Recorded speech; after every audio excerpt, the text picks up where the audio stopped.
Hi, sweeties. How are you doing? Welcome to Naya Sim or Cimnanya, and thank you all so much for all the love and support. Hope you all are doing great. So today we'll be talking something very important, and it's about a video I saw about a Biracial children talking about their expressing their reality, how their lives are, and how their pan-colored mothers aren't even doing them great, or how they also abuse people that look like them, right? In their own presence, thinking that they are, how one thing I've noticed is that if you already deceased, you sometimes you even do it to your own person. It might also be your child without even you knowing that you are doing it and all that. So some of them were like, their parents, talk harshly to black women, call them, use the, use the slurs and all that. But automatically, when you are saying all that in front of your black child, you are automatically talking to your child.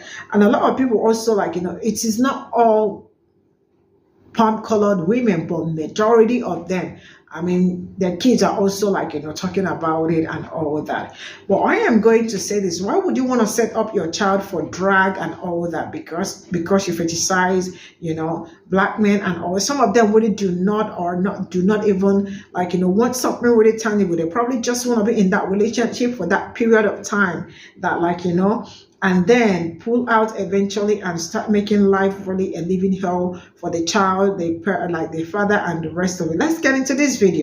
Oh, what mixed baby needs to hear this, but it's okay if you drop your white mom. It is. There are so many white mothers who sit here and they have mixed babies and then they literally destroy us.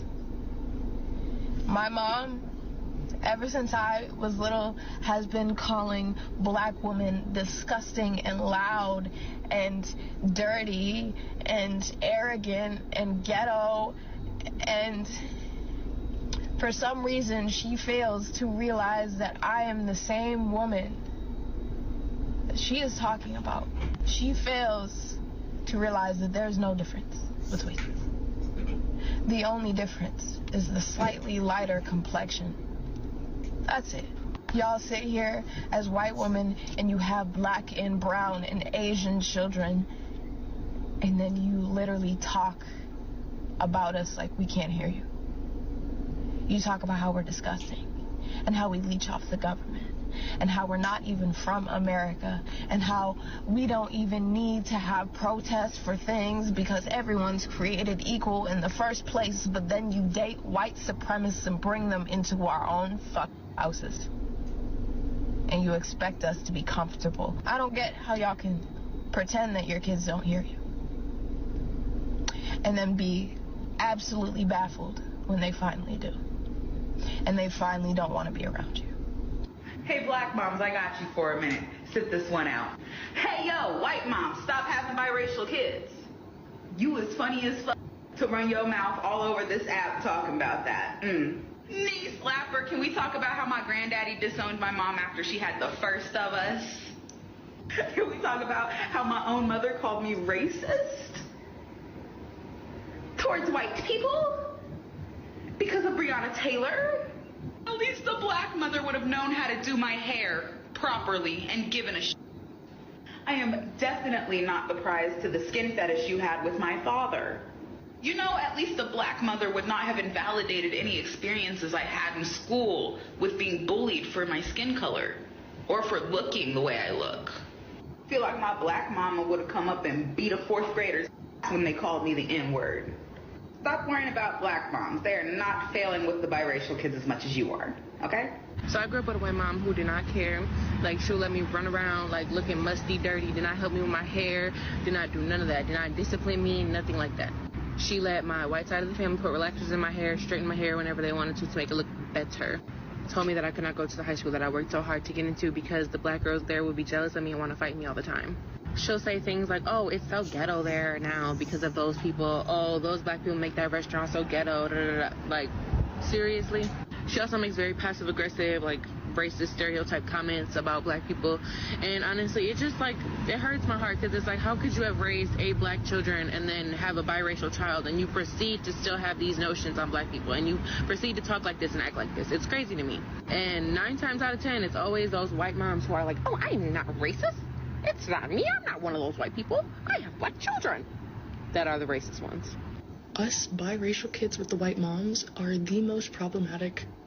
No, but can we talk about how us biracial folks, that's me, with white moms, can be the most problematic, because a lot of times our white mothers will expect us to take on identities that reflect their own, because the sacrifice of motherhood is so severe that they kind of want their biracial black presenting children to reflect their white experience. And I think a lot of folks like me, frankly, are just unwilling to challenge their mothers and say, like, I love you, but you are wrong. I love you, but my experience is different. And I love you, but I refuse to carry beliefs that are going to be violent towards other members of the black community, because I love my blackness too much to hold those beliefs, right? And that will cause like a rift with some family members. It has for me, but I would never take it back, because I don't want to be one of those people who holds us back. So I also have a white mom, and whether or not you other half-breeds want to digest it and understand it and take accountability for it, is the fact that having a white mom is different than having a black mom, socially and psychologically. When people say that mixed kids with black moms are different than mixed kids with white moms, they're talking about the fact that mixed kids with black moms typically tend to not grow up to be coons and colorists. And where do coon and colorist ideologies derive from? These ideologies didn't just come from nowhere. Who's teaching these kids these things? I'm so tired of saying it, but there are more racist white moms than y'all want to believe. Have mixed babies, and then they literally destroy us. Every white mother with biracial children, please go back and watch that original video. That was so well said. As someone who grew up in Maine with 94% white people, I watched this go on in my own community. A lot of white women would fetish these black men because it was so rare. You know, 94% white people, that's pretty rare. And I remember some of them would be like, oh, I want to have a mixed baby so they have that beautiful darker skin. Like it's a car they're picking out, or, you know, like, so it just bothered me, and it never really sat right with me. Like, these are human beings. This isn't like the new shade of your car or your house you're picking out. This is a human being with a consciousness and, you know, feelings and traumas, generational traumas that you don't understand. And 9 times out of 10, when things would go south with the father, it would reaffirm their inner racist. And it would, you know, they pass it on to their kid without realizing it. Then they use their child as a shield. Well, I can't be racist because I have a black child. Like, yeah, so did slave owners. And they had mixed children because they raped their slaves. Like, that is not the flex you think it is. I was adopted, and I remember my adoptive father telling me, like, you know, if you were a black child, it would be a lot harder for you. Obviously, I can love you, I can raise you the best I can as a white man, but without that black influence, that would be a disservice to you. I wouldn't be properly preparing you for life as a black American, because I don't know what that's like. And I didn't understand him for years. And then I went to prison and I saw how things really are in this country. And I finally put it together. From a psychological perspective, I believe these white women who fetish black men have been abused by racist white men in their family. And I think subconsciously that is their way of rebelling and fighting back. And because now that these women have been with black men, the white men in the white community are telling them, you're damaged goods, you're used up, you're this, you're that, you've been, you know, whatever. That then filters down into these women punching down on black women, telling them why, you know, black men prefer white women. And then the whole racist, low-key racist cycle starts again. Can we address this in our white community and stop doing this to, you know, the black community and the biracial children that, you know, we are creating and damaging? I don't have black children. Both my kids are white. So I'm not trying to shame these white mothers that have biracial children. I'm trying to start a conversation in our white community. Like, how can we be better? How can we address this? How can we deal with our own trauma from white men so we don't continue this cycle of racism and misogyny? Again, I did not make this video to bash white women with biracial children. I'm just asking them to, you know, take a good look and realize, like, y'all don't even know to teach your kids hands up, don't shoot. The rules for white people in society are very different than the rules for black people. And it's not like they're a set of rules. It's just things to live by to keep you safe. We don't have these stipulations as white people. So how are we supposed to teach biracial children how to keep themselves safe when we don't have the same threat? I was little has been calling black women disgusting and loud. Y'all go watch the rest of that video. It's your girl, the Mindset Mistress. So let's get into the mindset of this. This is an issue. This is a mindset I always wanted to discuss. Biracial children. I have 6 children. All of my children are black. However, all of my nieces and nephews are biracial. Remember, if y'all watched my 11-part video, when I when me and my now husband broke up for 3 years, the man I was with, he was mixed, and told me his story about, you know, how he was conceived and all of that. I've always said that I feel like mixed kids go through something mentally that nobody can understand but them. From what I've witnessed growing up in the hood, you know what I'm saying, and having mixed friends and all of that, it seems as if when you're with your white family and friends, you're not white enough for them. And then when you're with your black friends, you're not black enough for them. And then, you know, you're from friends that I know their experience with having a white mom with being mixed, they will say some racist shit and think that it has no effect on their children. I can't speak on it because I have no experience in that. I have an opinion, but I speak on shit that I've experienced. I know that, you know, I have a friend of mine that was conceived from a black man who had a black wife and cheated on that black wife and had a baby by a white woman. And because they were conceived like that, the other black children did not want to accept them into like their brother and sisterhood. And even as adults, they still don't fuck with them. Like, that's devastating. I've always wondered what the mind of, in this young lady on this video, she discussed about how her mom is white. And she's telling other biracial children, it's okay if you drop your white mama. She says that her mom says in front of her entire life, when she speaks about black women, she talks about how dirty, disgusting, ghetto, uneducated. Those are the words that she uses when she talks about black women, not realizing that her daughter is a black woman.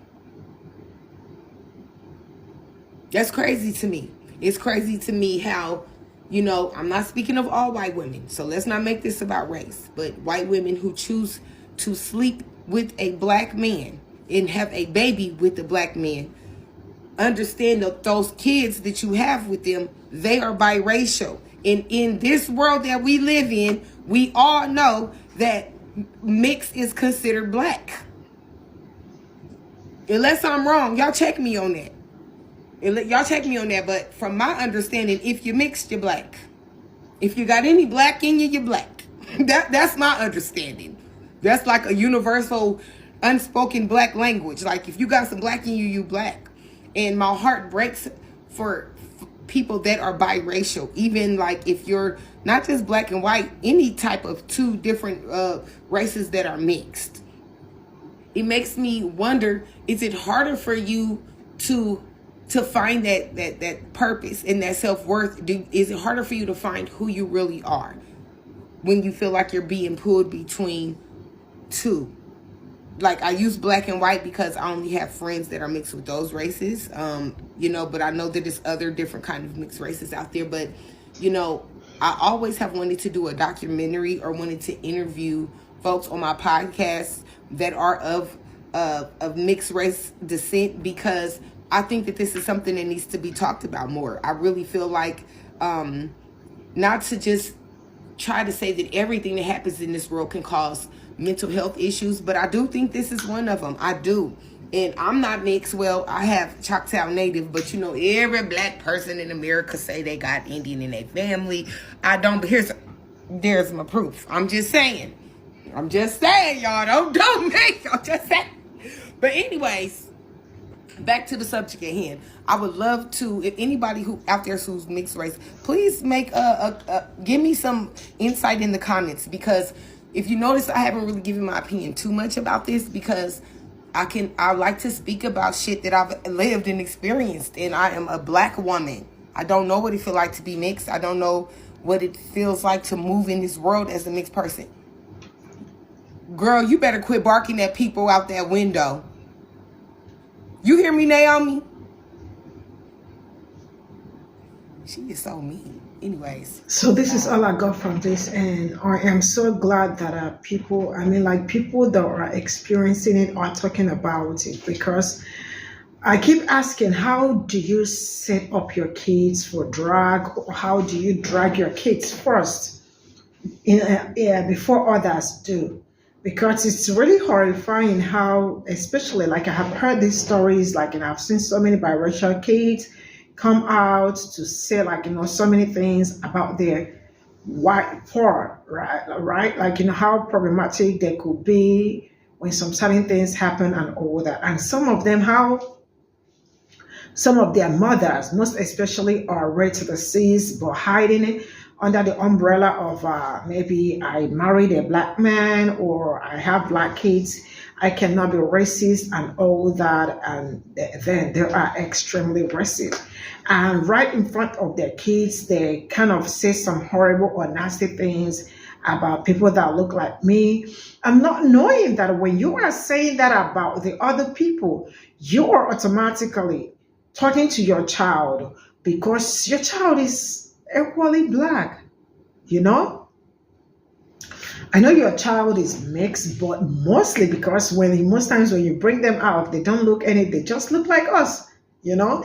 And I don't know how to say it, but I feel like as we keep growing, or as we keep, like, you know, getting into a relationship, some people should consider some certain things before getting into a relationship. But some people think it's just, you know, when you fetishize black men and all that, all they want is black men, they want brown kids, or they want black kids. But they are not ready with what comes with having those kids. Making their kids, making sure that their life is balanced, because you are talking about, like, you know, the child has her black family part, she has her white part, and most times the palm colored, their families are also red to the seas. That's why when you see some of biracial kids, when they tell you their experiences, how they are not good enough for their pop-colored family, probably because they also came out dark like their father, right? There is always problem. They call them names and use some derogatory words on them and the rest of it. So I am like, why would you set your own child up? You know, your child is an extension of you. Like, your child is like part of you, you know. You can imagine me watching my child get roasted by my own, probably my parents and all that. That would really be very, very hard to, like, you know, a hard pill for me to swallow, you know. I have a nephew, I have nephews, I have nieces, and sometimes, like, you know, how I handle them, like, they are even mine. So sometimes I'm like, you can imagine, like, you know, I wouldn't want somebody to hurt them. I wouldn't want somebody to, like, you know, use some words on them and all that. So I am very, very protective of them, right? Let alone having my own child that I definitely should protect like an egg. I don't know if you get what I am saying. So why would I set my child up for some certain things, right? There are some things, like, you know, no matter how you fetishize, I don't know, but, like, you know, there are some things we shouldn't do because we love, because of ourselves and because our kids, like the offspring we are going to bring out into the world and all that. So I have also heard that, like, you know, most of them use their kids, most times you get to hear that there is maybe like divorce and all that, and that is the time you see how horrible most of their attitude are. Like, they become very violent, they become very mean towards the father and also towards the child, right? Because sometimes they feel like, oh yeah, I made a mistake and I have to put all that aggression on that child. But man, that child did not do anything to you. You were the one that made up your mind that you fetishize, like, you wanted something, you went for it, and something came out of it, and now the child had to be the one to bear all the problems and all that. So I am like, saying that a lot of people really need to not just sometimes just have to also consider the people that you are going to bring into the world, as you do some certain things. Like, will this really be okay for them? And most of them also know that their family ain't nice to people that look like me, but they still go ahead, to do what they do, and then end up, or like, it doesn't really end well. I am not saying that there are no marriages that are lasted and all that, or maybe interracial couples that are together, and that is not what I am saying. But you all know that out of that, how many they saying, like, sometimes it does not go well, and there maybe like, and the palm colored woman eventually comes for the man, trying to use the child against the man, or like, not wanting the man to say that. Like, so many stories, But then in all, I think we should just really be careful with people we do some certain things with, so that in the end we do not regret it. See you all in my next video. Bye for now.